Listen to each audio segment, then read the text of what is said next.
Terima kasih untuk pemulihan bagi bangsa kami. Nah hari ini kami berdoa Tuhan, biar Kau hadir di tengah-tengah kami. Damai sejahtera-Mu melampaui akal dan pikiran kami. Berbicaralah bagi kami. Lawat kami Tuhan. Urapi hamba, urapi kami semua. Hanya di dalam nama Tuhan Yesus. Semua yang siap mendengarkan kebenaran firman Tuhan, sama-sama kita katakan amin. Amin. Amin. Selamat hari Minggu, silakan duduk Bapak Saudara.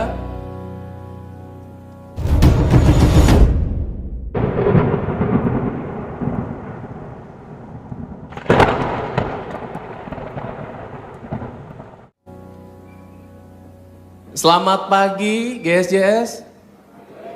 Selamat pagi. Terima kasih untuk kebersamaan pagi hari ini di tengah-tengah keadaan situasi yang ya mungkin tidak nyaman.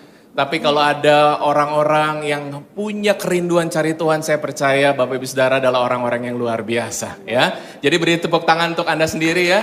Wow. Dan perkenalkan, nama saya Owen dan ini istri saya. Saya dengan Evelyn. Ya, kami berdua dari GB Gilgal Jakarta dan kami mengucapkan terima kasih dan atas kepercayaannya oleh Pastor Michael, kami bisa ada di tengah-tengah Bapak Ibu Saudara. Dan hari ini kami akan sharing berdua ya Bapak Ibu Saudara ya. Karena kami mau bicara sebuah topik mengenai keluarga. Jadi hari ini kalau Bapak Ibu atau teman-teman yang masih single ya, jangan khawatir, anggaplah ini persiapan untuk suatu hari kalau menikah.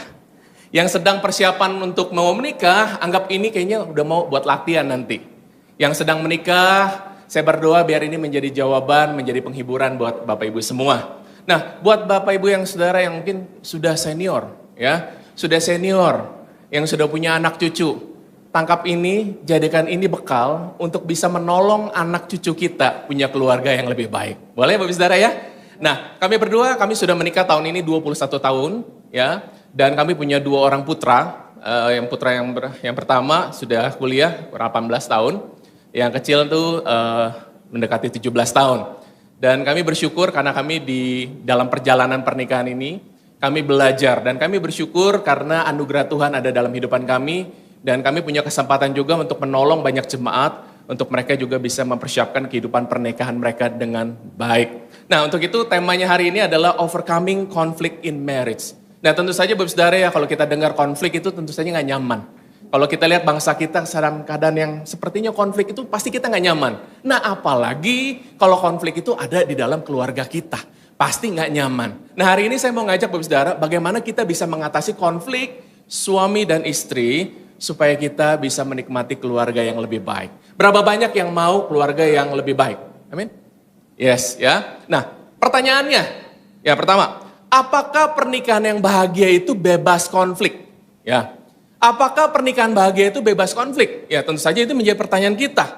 Dalam hidup ini kita ketemu namanya konflik. Tidak mungkin hidup tanpa masalah. Tanpa tantangan, tanpa konflik itu tidak mungkin. Apalagi dalam pernikahan. 2 orang yang berbeda dipersatukan di dalam sebuah ikatan pernikahan. Tentu ada penyesuaian, tentu ada proses, tentu ada gesekan yang bisa memicu yang namanya konflik. Nah pertanyaan gini, jadi pernikahan yang bahagia itu seperti apa? Ya, jadi pernikahan bahagia adalah pernikahan yang dapat mengelola setiap konflik yang terjadi atau yang muncul di dalam pernikahan mereka. Itu pernikahan yang berbahagia. Ya, jadi bukan berarti yang bebas konflik ya. Karena selama kita hidup, kita punya yang namanya kesempatan untuk konflik ini. Tetapi pernikahan bahagia adalah yang mampu mengelola setiap konflik yang terjadi di dalam kehidupan pernikahan kita. Ada kabar baiknya, Bapak Saudara ya. Ada kabar baiknya. Kabar baiknya begini, konflik tidak selalu berarti bahwa pernikahanmu dalam krisis. Halo, ya, ya, tidak selalu, ya. Yang kedua, konflik tidak selalu berarti bahwa Anda salah kawin, gitu ya. Kasih tahu ada penghiburan buat kita, gitu ya. Nah, yang ketiga, konflik ya tidak selalu berarti bahwa Tuhan tidak berkehendak atas pernikahan kita. Jadi itu kabar baik Bapak Saudara ya. Jadi konflik adalah sesuatu yang normal dan mungkin terjadi dalam kehidupan kita. Tapi sekali lagi ya ingat, kita perlu mengatasinya setiap konflik yang muncul dalam pernikahan kita. Nah, konflik bisa bermanfaat untuk memberikan tanda bahwa ada kebutuhan yang belum terpenuhi. Ya, disinilah kita perlu tahu bahwa ada peran suami dan istri untuk mengerjakan bagian kita masing-masing untuk membuat pernikahan kita, keluarga kita menjadi lebih baik lagi. Nah, untuk itu saya akan mengambil dari 1 Petrus 3 ayat 1 sampai 11 dan saya akan mengajak Bapak Saudara kita baca ayat-ayat ini ya. Ada semangat Bapak Saudara? Ya, masih ada sukacita? Ya, oke ya. Kita mulai dari ayat yang pertama. Dikatakan bahwa 1 Petrus 3 ayat yang pertama, demikian juga kamu, hai istri-istri, tunduklah kepada suamimu. Wah, ini pasti ya, suami-suami senang ya. Waduh, langsung senggol tuh, dengar tuh ya. Tunduk pada suamimu ya. Supaya jika ada di antara mereka yang tidak taat kepada firman Tuhan, mereka juga tanpa perkataan dimenangkan oleh kelakuan istrinya. Jika mereka melihat bagaimana murni dan salehnya hidup istri mereka itu. Ya, ayat 1, ayat 2, ayat 3, ayat 4, ayat 5, ayat 6 berbicara kepada istri secara spesifik. Karena ayat ini menjelaskan ya, bagaimana perhiasanmu, pakaianmu, dandananmu ya, dan kebijaksanaan atau perbuatanmu daripada istri dijelaskan secara rinci dalam ayat 2, 3, 4, 5, dan 6. Bapak Saudara, nanti Bapak Saudara ketika pulang ke rumah boleh baca. Nah, tetapi ayat 7 berbicara kepada, khususnya kepada suami-suami, dan ayat ini berbicara demikian bahwa, demikian juga kamu, hai suami-suami. Sekarang suami-suami dengar. Hiduplah bijaksana dengan istrimu sebagai kaum yang lebih lemah. Hormatilah mereka sebagai teman pewaris dari kasih karunia, yaitu kehidupan, supaya doamu jangan terhalang. Ayat 1 sampai 6 berbicara detail untuk istri-istri. Karena emang begitu, buat istri butuh yang detail. Bicara mengenai dandanan, pakaian, ya, perbuatan, itu yang istri-istri mau. Tapi buat suami, ayatnya 1 nih, ya, hiduplah bijaksana dengan istrimu, ya, supaya apa? Supaya doamu jangan terhalang, ya. Udah dikasih tahu 1 to the point, diancam pula juga, ya. Jadi buat suami-suami biasanya langsung to the point. Jadi hari ini kita belajar bagaimana kita mengerti apa kebutuhan daripada istri, apa kebutuhan dari suami. Tapi ayat ini gak berhenti demikian, kita lanjut ke ayat 8. Dan akhirnya hendaklah kamu semua seia sekata, seperasaan, mengasihi saudara-saudara, penyayang dan rendah hati. Dan janganlah membalas kejahatan dengan kejahatan atau caci maki dengan caci maki. Tetapi sebaliknya hendaklah kamu memberkati. Karena untuk itulah kamu dipanggil, yaitu untuk memperoleh berkat. Sebab siapa yang mau mencintai hidup dan melihat hari-hari baik, ia harus menjaga lidahnya terhadap yang jahat dan bibirnya terhadap ucapan-ucapan yang menipu. Ia harus menjauhi yang jahat dan melakukan yang baik. Ia harus mencari perdamaian dan berusaha mendapatkannya. Dan hari ini yang menjadi goal kita. Bagaimana kita mendapatkan perdamaian di dalam pernikahan kita, di dalam hubungan suami istri. Nah, oleh karena itu Bapak Saudara, kita perlu belajar daripada firman Tuhan untuk kita bisa membangun atau kita bisa menang terhadap konflik yang muncul di dalam kehidupan rumah tangga kita. Berapa banyak yang mau melihat hari-hari yang baik di dalam pernikahan kita? Amin? Ya, amin Bapak Saudara. Ini berbicara buat saudara dan saya. Silakan Bapak Istriku. Setelah ini saya akan membawakan beberapa faktor penyebab konflik pada pasangan. Bapak Ibu boleh catat, Bapak Ibu boleh dengarkan baik-baik. Hari ini janji dulu tapi ya, bojomu ojo disenggol-senggol ya. Istri atau suaminya jangan disenggol hari ini, biar ini bisa jadi pertobatan buat kita semua. Amin. Yang pertama, faktor penyebab konflik. Small things but matter. Hal-hal kecil tapi ini sungguh-sungguh dianggap penting ya. Hal-hal yang bermakna sebenarnya buat salah satu dari pasangan. Karena dua pribadi ini punya kebiasaan yang berbeda. Kayak contoh saya ini umur 25 tahun sudah menikah, suami saya 26 tahun sudah menikah. Selama kami hidup dari usia 0 sampai 25 itu banyak habit-habit yang sudah terbentuk. Dan mungkin itu nggak cocok satu dengan yang lain. Kalau di rumah, mungkin di rumah kita sendiri ya memang begitu biasanya. Tapi begitu menikah, muncullah ya hal-hal kecil ini yang bisa menyebabkan konflik. Contohnya, misalnya yang satu seneng resik gitu ya, yang satu ya yang penting praktis. Kamar mandinya seneng yang kering, yang satu habis mandi basah, air muncrat di mana-mana gitu. Nah itu bisa jadi konflik ya. Lalu suka nggak tutup pintu ya, masuk ke kamar main langsung jebrak gitu ya, main buka aja gitu. Itu kan hal-hal kecil ya. Lalu contoh lain lagi, kalau naruh barang, ambil barang tidak ditaruh lagi pada tempatnya misalnya ya. Habis selesai makan ya piring tinggal aja di meja, nggak ada inisiatif bawa ke belakang. Ya mungkin karena dulu pas di rumah ya pasti selalu ada yang bawain, ada bibinya, ada ART-nya yang mengurus segala sesuatu. Pulang dari luar ya, masuk ke rumah sepatu lempar kiri, kaos kaki lempar kanan. Ya mungkin karena hal-hal tersebut terbiasa dilakukan. Namun ini bisa jadi konflik yang kecil dan itu bisa ada di dalam keluarga. Yang nomor 2, kurangnya quality time. Nah, zaman sekarang lagi trending sekali ya kata quality time ini. Quality time ini bicara soal waktu kita ada bersama dengan suami atau istri kita atau pasangan kita. Kita itu memberikan waktu yang spesial kah? Ya, zaman sekarang semua sibuk, betul Bapak Ibu Saudara? Ya, Instagraman terus, TikTokan terus, apalagi hari-hari ini ya, kita pengen selalu update dengan berita-berita yang ada.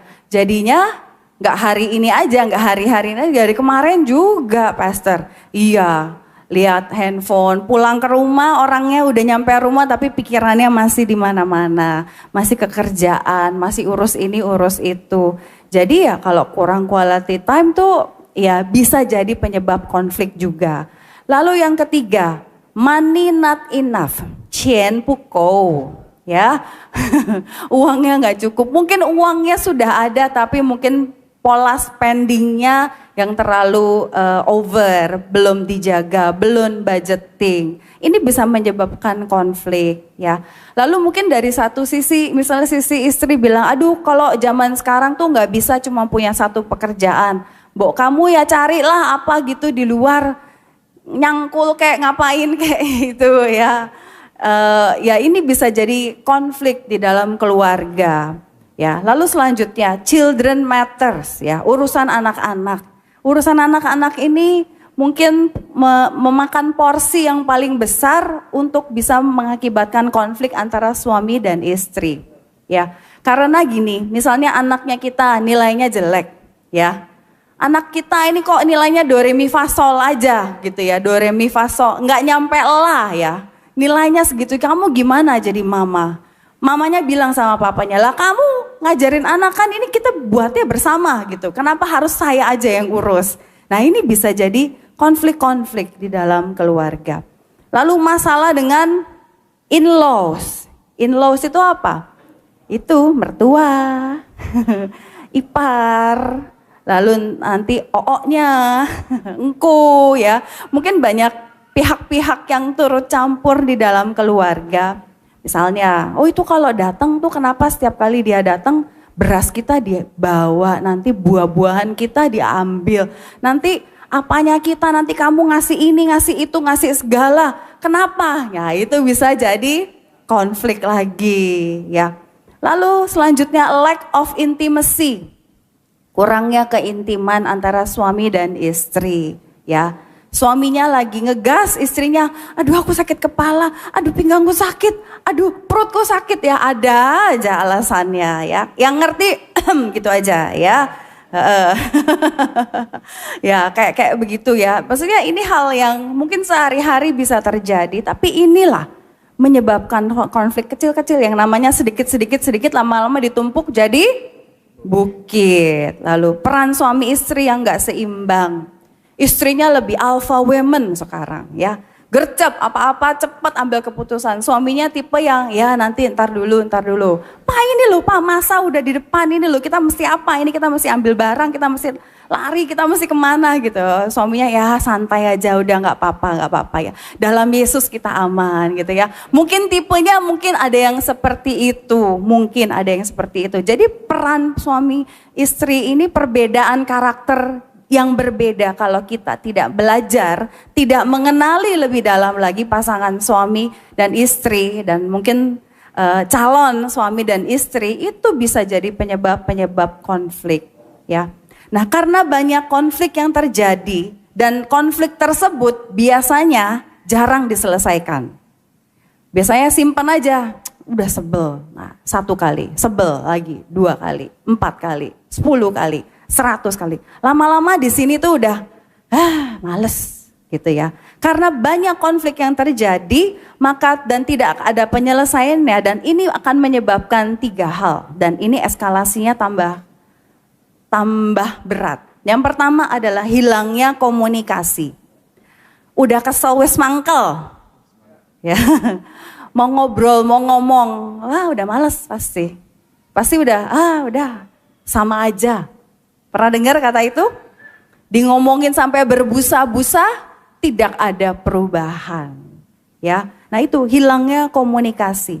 Nah Bapak Ibu, dari KBBI, Kamus Besar Bahasa Indonesia itu mendefinisikan komunikasi sebagai proses mengirim dan menerima pesan atau berita antara 2 orang atau lebih dengan tujuan pesan tersebut dapat dipahami. Komunikasi suami dan istri itu mestinya ya bisa bicara heart to heart, bisa bicara tentang masa depan, bicara tentang kondisi saya apa adanya, bisa terbuka, seterbuka-terbukanya ya. Namun dengan adanya konflik-konflik yang tidak diselesaikan, komunikasi ini sudah pasti tidak dilakukan.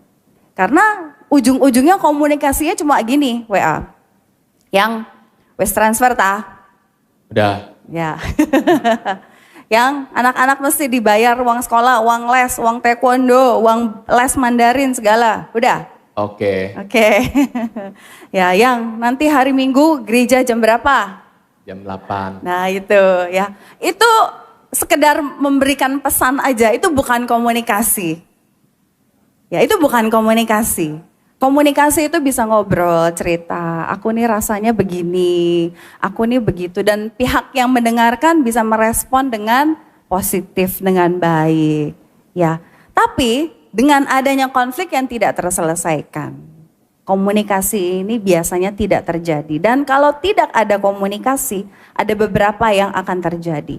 Yang pertama, menghancurkan kedekatan di rumah tangga, mendinginkan suasana hubungan antar pribadi dalam keluarga, khususnya suami istri, dan hilangnya saling pengertian. Coba ingat-ingat sekarang, kapan sih terakhir kali bisa lihat pasangan kita face to face ngobrol? Handphonenya disingkirin dulu, ditinggalin dulu, kerjaan dipinggirin dulu, terus ngobrol, lihat, ngobrol. You know what I mean? Ngobrol sama suami, pasangan suami dan istri, ya. Nah, coba ingat-ingat kapan. Kalau lama berarti udah lama nggak ngobrol berarti ya. Nah hari ini ada kabar baik. Selalu ada jalan keluar di dalam nama Tuhan Yesus. Ya, bagi orang-orang yang mau berubah pasti ada jalan keluar. Amin. Ya. Yang gawat adalah hilang komunikasi ini adalah awal mula kehancuran keluarga. Ya. Lalu masuk ke stage yang kedua. Karena banyaknya konflik, hilang komunikasi, lalu yang kedua berkembanglah harapan-harapan yang tidak realistis. Kenapa? Karena kita ini manusia suka mencari pengganti. Ya, waktu kita nggak bisa dekat sama pasangan kita coba cari pengganti. Ya kita bakal lihat kita punya sosmed sih kalau zaman sekarang. Di sosmed kan kelihatan, oh teman kita lagi sama pasangannya, teman kita lagi sama keluarganya, oh teman kita lagi, oh saudara kita lagi ngelencer kemana gitu misalnya ya. Oh kok kayaknya dia happy banget. Padahal Bapak Ibu, apa yang ada di sosial media apakah 100% asli? Belum tentu. Ada yang asli tapi belum tentu. Banyakan asli apa? Seakan-akan asli. Banyakan seakan-akan asli ya. Kita cuma mau post yang bagus-bagus aja kok kalau di sosial media. Jadi semakin kita melihat, semakin kita punya pandangan yang gak realistis. Pengharapan yang gak realistis. Aduh, I wish ya suamiku, I wish istriku begini. Memang dia gak bisa begitu, memang. Nah mulai muncullah pikiran-pikiran, kalau gitu apa? Iya. Mulai itu ya, dari yang gak kepikir bisa ada kepikiran. Ya, kita berpikir kok kayaknya cinta romantis itu harus kayak yang di drakor, yang di drama dracin gitu ya. Terus pasangan itu selalu bisa harus memenuhi keinginan kita. Dan kalau sudah masuk ini dan masuk ke yang namanya perbandingan atau komparasi, itu bahaya. Lalu kita coba bilang sama pasangan kita, tuh loh kamu loh kayak dia gitu loh. Istrinya dibeliin ini, diajak jalan-jalan, makan fine dining gitu. Kita coba sentil-sentil pasangan kita. Kamu lagi curhat ya? Peace. Ya, nah waktu kita sentil-sentil pasangan kita berharap yang disentil nyadar. Tapi biasa tuh kalau Bapak Ibu kena sentil tuh rasanya nyaman atau sakit sih? Sakit, sebenarnya disentil tuh sakit. Lebih baik ya kita bisa dewasa, belajar dewasa. Untuk kita bisa ambil waktu untuk selesaikan masalah yang ada. Ngobrol. Tapi aku gak bisa, jangan bilang gak bisa. Di dalam Tuhan pasti ada jalan keluar. Ya, amin. Kalau mau tepuk tangan buat Tuhan, mari tepuk tangan dengan lebih sungguh-sungguh lagi.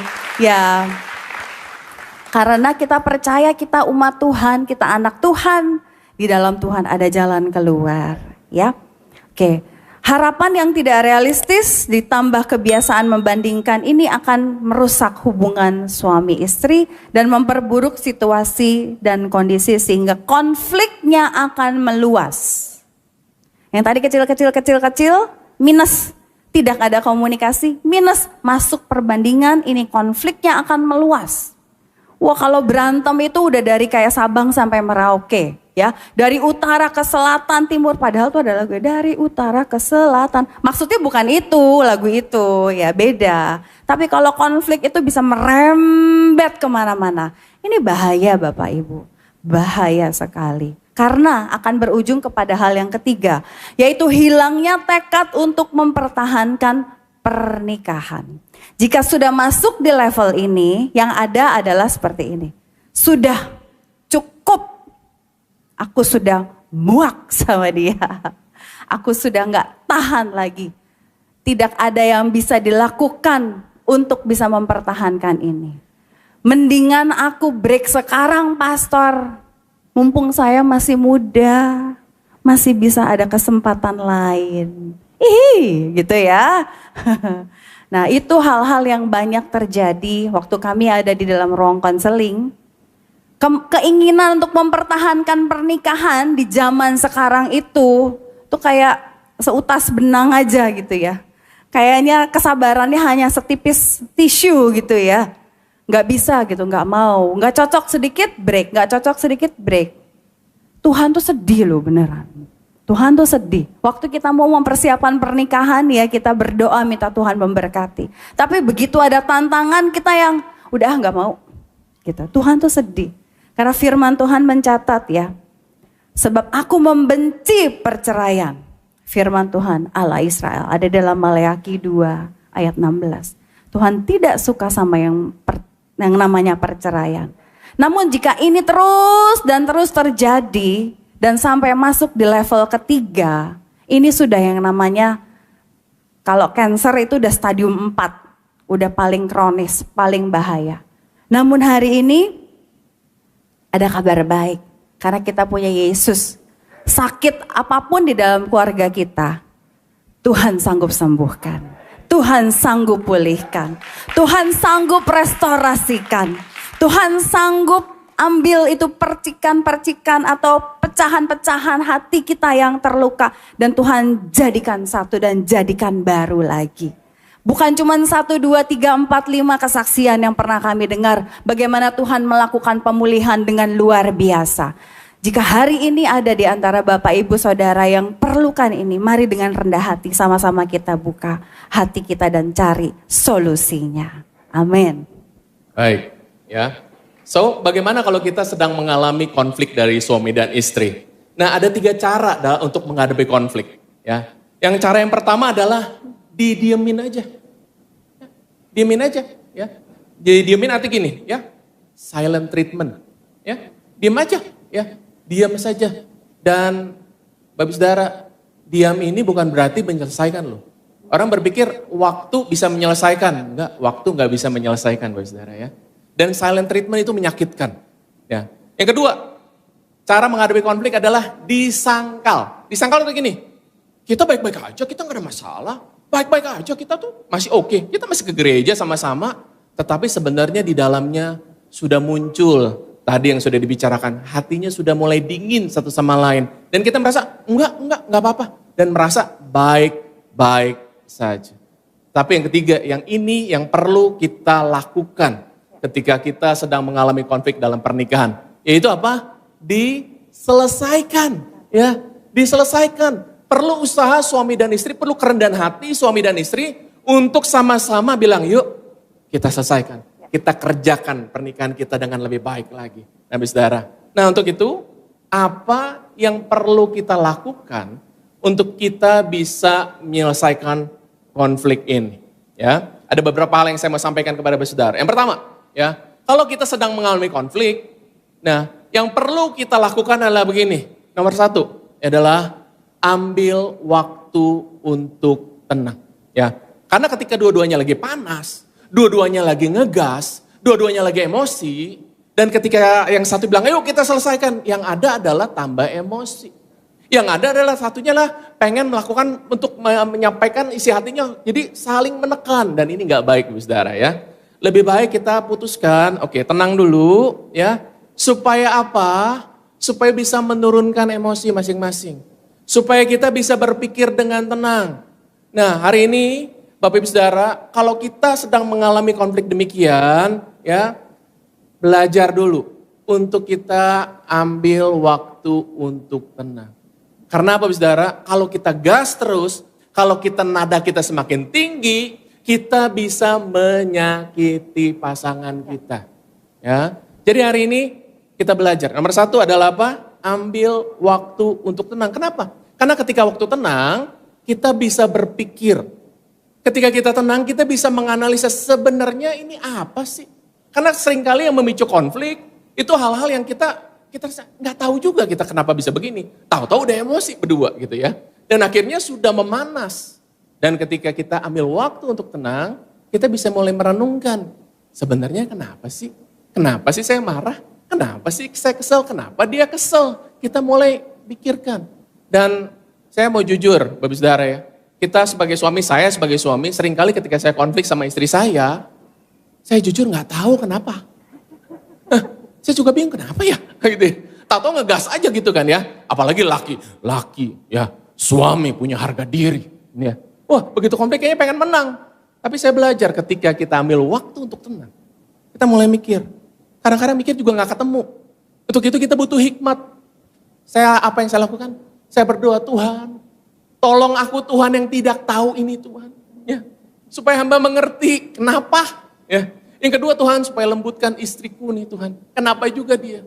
Nah pada waktu tenang inilah kita bisa ambil waktu untuk berdoa. Supaya tenangin diri kita masing-masing. Pada umumnya pria pengen cepat selesai.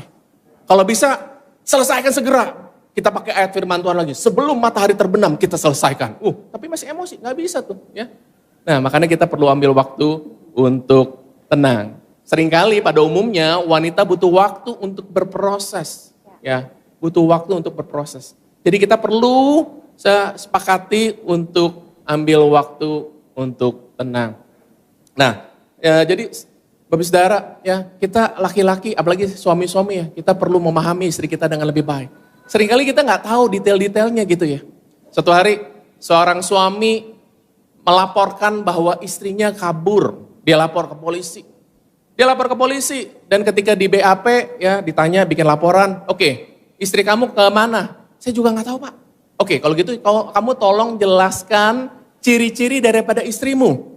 Si suami ditanya gitu dia mikir, ciri-ciri daripada istriku, Oke, ditanya, tinggi daripada istrimu berapa? Suami bilang, kurang tahu Pak. Ya kira-kira seginilah Pak, gitu ya. Oh gitu. Warna rambutnya apa? Nah itu dia Pak. Kadang istriku warnanya kuning rambutnya, kadang merah, kadang hitam, kadang warna-warni. Saya juga nggak terlalu yakin. Oke, kalau gitu kulitnya warna apa? Nah itu dia Pak. Seringkali dia ke beauty center, sekarang agak putihan ya kayaknya ya. Dia not sure. Oke, kalau gitu istri kamu, istri Bapak perginya bagaimana? Oh dia bawa kabur mobil saya. Sebutkan ciri-ciri mobil Bapak. Oh kalau mobil saya tahu Pak. Mobil saya Fortuner warna hitam Pak. Semuanya hitam semua. Peleknya hitam, kaca filmnya hitam, knalpotnya gede, ya bunyinya brem gitu Pak. Oh gitu ya Pak. Kata Pak polisi gini, oke Pak, kita akan segera menemukan mobil Bapak gitu ya. Nah ini saya mau cerita gitu, seringkali suami nggak tahu hal detail mengenai istrinya gitu ya. Dia lebih lihat hal-hal yang menyerupakan kesenangan dia, hobinya dan lain-lain. Nah kita perlu perhatikan detail. Seringkali pada waktu tenang kita minta hikmat Tuhan, kenapa nih ya Tuhan? Supaya kita bisa masuk ke dalam solusinya kepada pasangan kita dengan yang baik. Butuh waktu tenang. Dan waktu tenang jangan kelamaan ya. Kita waktu tenang. Waktu tenangnya berapa lama? 1 bulan. Ya itu kelamaan bener ya. Butuh waktu tenang sedikit aja ya. Kita waktu break sebentar ya, beberapa jam untuk kita bisa menenangkan hati dan pikiran kita. Nah yang kedua, setelah kita punya waktu untuk tenang, kita harus sepakati untuk berdiskusi gitu ya. Nah bukan cuman ya udah break aja gitu ya, time out gitu ya. Tetapi kita perlu sepakati. Nah setelah kita sepakati misalnya, oke saya butuh waktu 1 jam ya untuk tenang. Setelah itu kita berdiskusi ya. Tadi 1 Petrus 3 ayat 8 dikatakan, hendaklah kamu sekata, seperasaan mengasihi saudara-saudara penyayang dan rendah hati. Dan janganlah membalas kejahatan dengan kejahatan atau caci maki dengan caci maki. Tetapi sebaliknya hendaklah kamu memberkati. Sebab itulah kamu dipanggil yaitu memperoleh berkat. Siapa yang mau mencintai hidup dan mau lihat hari-hari baik, ia harus menjaga lidahnya terhadap yang jahat dan bibirnya terhadap ucapan-ucapan yang menipu. Firman Tuhan mengingatkan kita, ketika kita berdiskusi, kita perhatikan kata-kata kita. Jangan kata-kata yang menyakiti. Firman Tuhan ingatkan, jangan membalas caci maki dengan caci maki. Ya, ini berdiskusi, bukan debat, gitu ya. Kita berdiskusi, kita bicara baik-baik. Nah, gini, ya, highlightnya begini, ketika kita berdiskusi, bicarakan problemnya, bukan serang pribadinya. Halo, Bapak Saudara ya. Yang kita bicarakan problemnya, masalahnya, jangan serang pribadinya, ya. Jadi ingat, kita jangan saling ngegas, jangan saling serang, tapi kita tujukan kepada problem yang menjadi sumber keributan yang ada.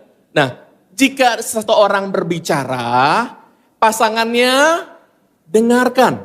Halo, gimana? Dengarkan. Jangan disanggah. Ya, taruh handphonenya di samping jauh-jauh. Jangan sambil main handphone. Ya, itu akan memicu perang yang berikutnya. Ya, jangan tanya ChatGPT. Ya, udah taruh kesampingkan. Ya, kita perlu bicarakan baik-baik. Gunakan kata-kata yang baik dalam berdiskusi. Ya, oke. Ingat sekali lagi, fokus, dan fokus. Ingat, belajarlah untuk saling mendengarkan. Apa yang menjadi keluhannya. Perhatikan gini, ketika kita berdiskusi, perhatikan cara harus baik ya. Cara harus baik. Tempatnya juga harus baik. Ya, jangan kita ribut di depan anak gitu ya. Kita perlu make sure ketika kita mau menyelesaikan ini kita tempat tertutup. Jangan di restoran terbuka gitu ya. Ya, kita bereskan tempat yang tertutup supaya apa? Supaya kita bisa cerita dari hati ke hati. Dan pastikan waktunya juga harus baik ya. Jangan kita langsung gini, telepon suami kita. Sekarang juga kita bereskan, suami lagi meeting, sekarang juga. Iya, itu malah perang malah yang ada. Ya, kita perlu memastikan suasana baik, waktu baik, caranya juga harus baik gitu ya. Nah, untuk itu ingat ya, panduannya begini. Saya kasih panduan ketika kita berdiskusi. Nah gini, nah ketika kita berdiskusi, temukan bahwa pandangan dan perasaan negatif bisa ditangani dengan baik. Oke, pandangan dan perasaan bisa ditangani dengan baik. Yang kedua, kebutuhan yang belum terpenuhi dari para pasangan bisa diketahui dan bisa dipenuhi. Yang ketiga, perasaan atau pasangan belajar untuk mengenali mengenai kebutuhan dan keinginan dari pasangan. Ini panduannya Bapak Saudara ya. Ketika kita berdiskusi ini, kita temukan ini. Apa nih ternyata? Oh, apa kebutuhannya? Apa perasaannya? Apa yang menjadi kebutuhannya? Apa yang menjadi keinginannya? Ini yang kita perlu temukan dari pasangan kita. Amin Bapak Saudara ya. Nah, untuk itu setelah kita ambil waktu tenang, kita putuskan untuk apa? Berdiskusi dengan baik. Yang ketiga adalah kita berinisiatif untuk menyelesaikan masalah dengan penuh kesadaran. Nah, jadi inisiatif harus muncul. Kita mau selesaikan ini dengan penuh kesadaran. Artinya apa? Yuk kita lakukan ini bersama. Jadi 1 Petrus 3 ayat 11 dikatakan nih, ia harus menjauhi yang jahat dan melakukan yang baik. Ia harus mencari perdamaian dan berusaha mendapatkannya. Jadi berusaha itu aktif. Berusaha itu adalah inisiatif kita untuk kita selesaikan dengan baik. Jadi ketika kita berdiskusi dengan pasangan dan kita menemukan itu, ada kebutuhan, ada keinginan, kita mengerti perasaannya, kita mengerti pandangannya, maka kita bisa mulai dengan meminta maaf. Ya, setelah kita berdiskusi, baru minta maaf. Ya, jangan minta maaf duluan, jangan. Ya, karena kita belum tahu apa yang menjadi problem kan. Jadi kita setelah diskusi, udah tenang, minta maaf. Nah, cara minta maafnya seperti ini ya. Cara minta maafnya, saya kasih contoh ya. Panggil. Kan panggilan sayang ya. Sayang, ya. Saya minta maaf ya. Titik. Titik. Kenapa titik? Kalau saya teruskan, sayang, aku minta maafnya. Karena kamu sih cerewet. Nah, itu perang. Itu perang ya. Udah, gak jadi selesai ya. Ribut lagi. Jadi ketika kita minta maaf nih ya. Sayang, aku minta maaf ya. Pasangan harus bilang apa? Iya, saya maafin kamu. Ya, itu dia. Ya, saya memaafkan kamu. Pertanyaan. Siapa yang mulai duluan untuk minta maaf? Siapa? Waduh. Wah. Boleh Pak, tapi jangan emosi Pak. Oke. Ya, saya mau pulang Jakarta dengan selamat. Oke.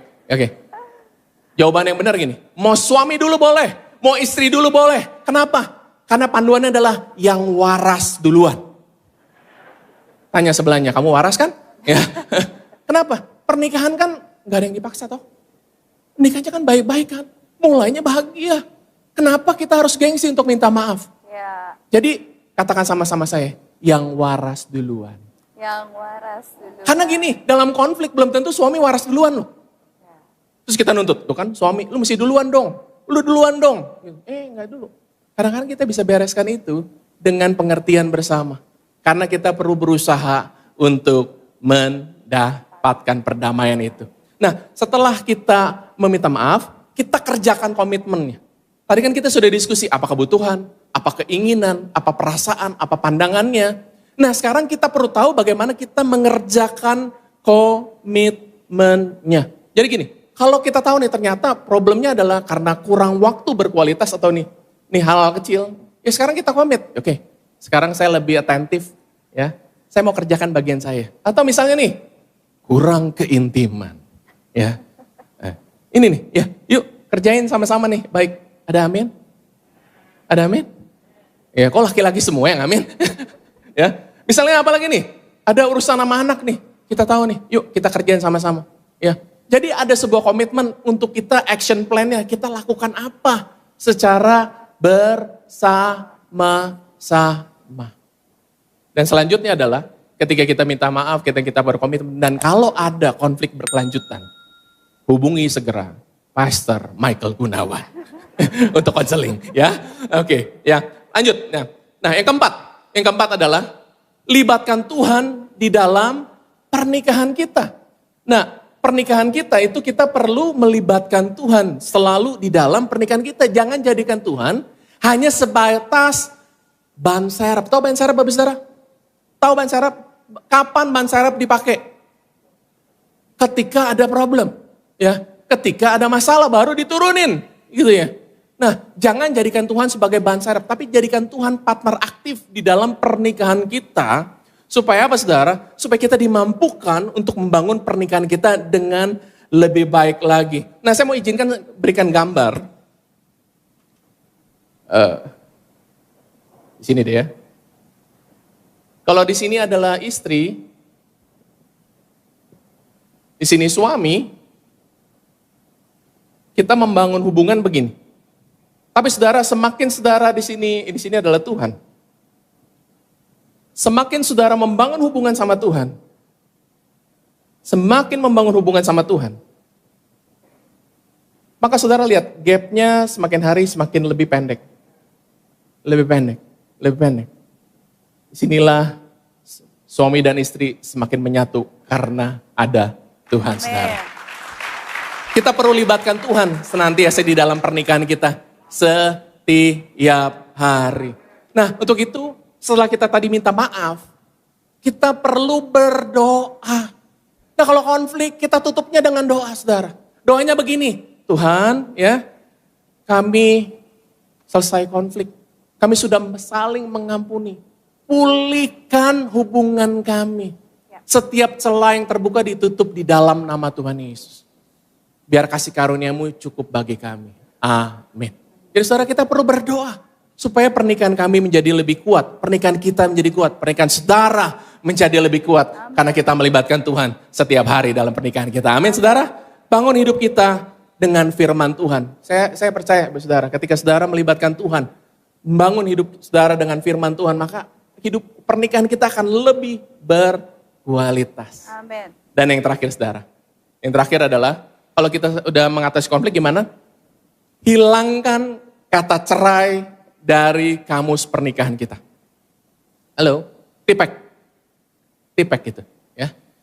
Masih mengerti gak kira tipek ya? Ya. Di-delete. Dihilangkan kata itu ya. Ya. Tadi istri saya sudah sampaikan bahwa Tuhan membenci yang namanya perceraian. Ya, gini. Prinsipnya begini. Konflik boleh terjadi, tapi tidak memisahkan kita. Yes. Halo? Amin? Konflik boleh terjadi, tapi tidak memisahkan kita, itu penting saudara. Pegang itu baik-baik saudara. Karena begini saudara, karena Tuhan tidak pernah menghendaki namanya perceraian. Halo? Tuhan tidak pernah menghendaki namanya perceraian. Yang kedua, perceraian tidak membuat kehidupan kita lebih baik. Halo? Dan yang ketiga saudara, perceraian bukanlah solusi yang terbaik saudara. Saudara, kami berdua, kami konseling banyak pasangan saudara. Yang mau kawin, yang kebelet kawin, yang mau kawin, yang cerai, yang punya problem saudara. Kami temukan saudara, ketika pasangan masih mau berjuang, di situ masih banyak harapan. Amen. Untuk keluarga bisa dipulihkan Tuhan. Amen. Hari ini saudara, waktu kami terbatas. Ya. Tetapi selagi Bapak saudara mau berjuang untuk membangun pernikahan kita bisa memulihkan dari setiap konflik yang ada. Nah hari ini saya mau ajak Bapak saudara, kita pulang, kita bawa bekal ini. Mari kita lakukan sesuatu untuk pernikahan kita. Nah untuk itu saya mau undang tim Praise and Worship bantu saya nyanyikan. Untuk saya mau menutup dengan doa. Boleh bantu saya nyanyi? Boleh Bapak saudara? Kalau dengan hormat Bapak saudara, saya undang Bapak saudara kita banget berdiri.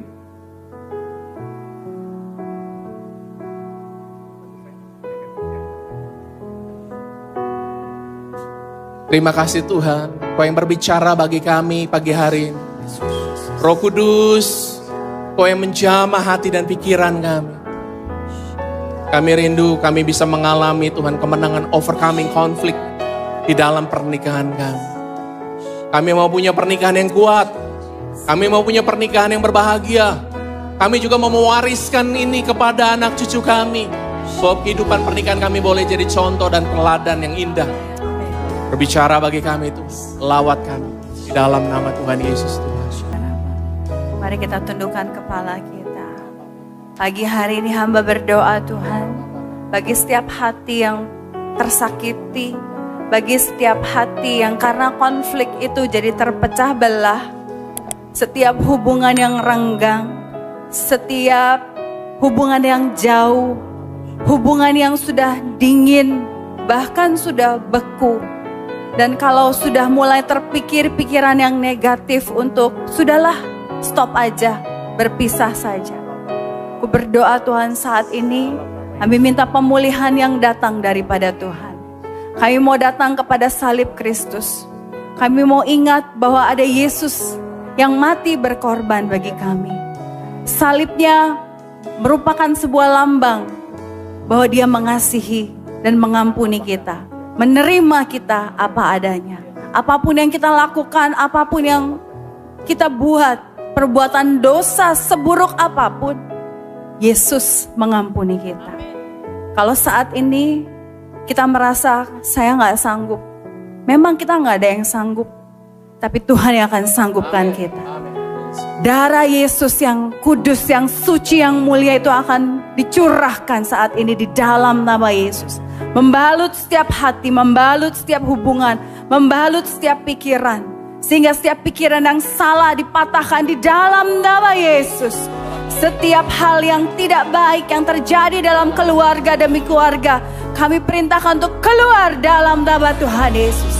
Yang ada adalah sukacita, damai sejahtera, keharmonisan, ada kesatuan, ada berkat yang melimpah, yang mengalir, anggur yang baru, madu, minyak yang baru, mengalir bagi setiap hubungan pribadi, suami dan istri, bahkan kepada orang tua dan anak-anak. Tuhan pulihkan di dalam nama Tuhan Yesus.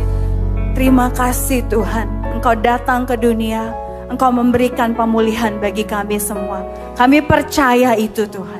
Di dalam nama Yesus. Kalau hari ini saudara datang bersama dengan pasangan saudara. Pada saat semua mata ditutup. Bolehkah kita dengan segala kerendahan hati. Kita gandeng pasangan kita. Kita bisikin. Yuk mari kita bangun keluarga kita lebih baik. Mari kita bangun keluarga kita lebih baik. Tuhan aku berdoa Tuhan bagi setiap pasangan Tuhan yang hadir di tempat ini Tuhan. Mereka bersatu hati di dalam nama Tuhan Yesus Tuhan. Kau yang menyatukan kembali di dalam nama Tuhan Yesus Tuhan. Kami percaya keluarga adalah isi hatimu Tuhan.